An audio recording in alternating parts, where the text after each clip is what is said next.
Ebben a volt szovjet hajógyárban a mai témánk nem más, mint a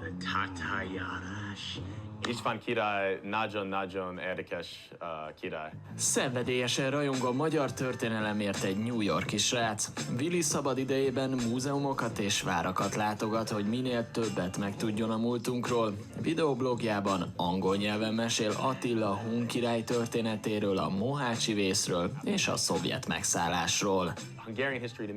A magyar történelem olyan, mintha a Trónok harcát egy Tarantino filmmel ötvözték volna. Rengeteg dráma és váratlan fordulat van a történetben. Összeesküvések és gyilkosságok, sok családon belüli viszály, elképesztő sztorik vannak. Willy Gewertz egy itt töltött nyaraláson szeretett bele Budapestbe, és 2,5 évvel ezelőtt úgy döntött, ide költözik. New Yorkban nőtt fel és Londonban járt egyetemre, mégis azt mondja, Magyarország számára a legszebb hely, ahol valaha járt. Azonnal feltűnt, hogy a magyarok történelme mennyire egyedülálló. Számomra elképesztő volt látni, hogy az elmúlt évszázadok milyen nyomokat hagytak a városon, pozitív és negatív értelemben is.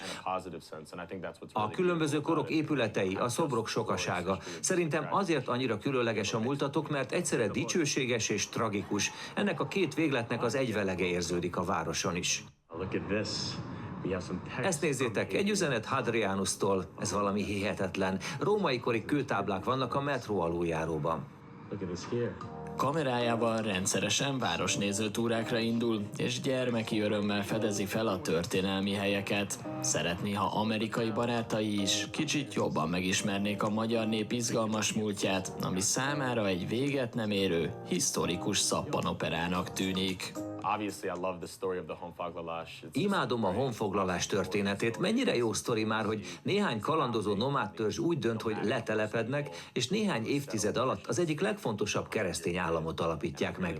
De nagyon rajongok a Hunyadi családért is. Igazi középkori politikai dráma.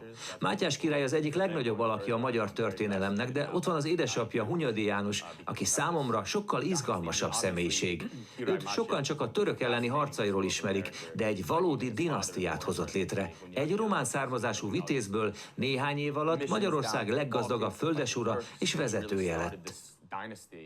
A 15. század a Hunyadi családról szólt, aztán egyszer csak teljesen eltűntek, ez számomra lenyűgöző.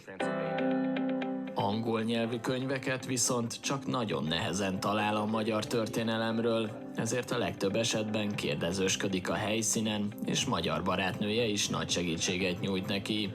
Nemrég a magyar nyelvvel is elkezdett megismerkedni, bár az interjú nagy részében még angolul beszélgettünk, azért érezhetően nagyon jól halad a tanulással. Most tanulok magyarul szeptember tavalytól ideig, talán egy éve tanultam magyarul, és nagyon nehéz nyelv, de nekem nagyon érdekes nyelv, és imádom a magyar verst, Petőfi Sándor, és József Attila, Arany József, és nagyon-nagyon szép nyelv. És nekem most, mikor próbálok beszélni a magyar emberrel, nagyon-nagyon barátságos velem, mert azt hiszem nem sok idegen ember próbálnak tanulni magyarul. A halászbástyánál sétálgatva pedig, amint megpillantja István király szobrát, azonnal meséli is, mennyi mindent tud államalapítónkról. Hallottam nagyon híres rockopera, A. István király, nem tudom neve, de A. István király, barátnőmmel, és tanultam Chopin, és nekem nagyon érdekes történet Chopin és István király.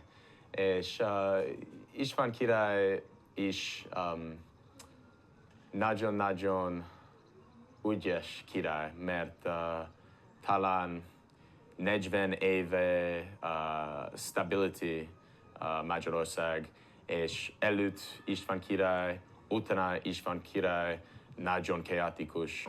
Úgy látja, sok reménykeltő, pozitív dolgot tanulhatnánk a történelmünkből, és pont a mostani nehéz időkben kéne visszanyúlni a múltba, és erőt meríteni onnan, hiszen a viharos évszázadok ellenére is ő egy erős, büszke népnek látja a magyart. The Hungarian history, I think, Én azt tapasztalom, hogy ti nagyon büszkék vagytok a történelmetekre, de sok negatív érzés és bánat is van bennetek emiatt. Azt érzitek, sok hibát követtetek el, rossz döntéseket hoztatok, és mindig a rossz oldalon álltatok a háborúkban. Ez valamilyen szinten igaz is, de a ti történelmetek hosszú évszázadok óta zajlik, és gyakran elfelejtitek, mennyi dicsőséges dologgal van tele. Még az elmúlt évtizedekben is a magyar nép túlélt minden elnyomást, és megőrizte a sajátos kultúráját és nyelvét. Számomra ez mutatja, hogy igenis egy győztes nemzet, amely minden nehézség ellenére helytáll. a Hungarian state. Azóta kiderült, benne is csörgetezik egy kis magyar vér, és dokumentumok bizonyítják, hogy ők apukája a Magyar Királyság területéről vándorolt ki Amerikába az 1800-as években.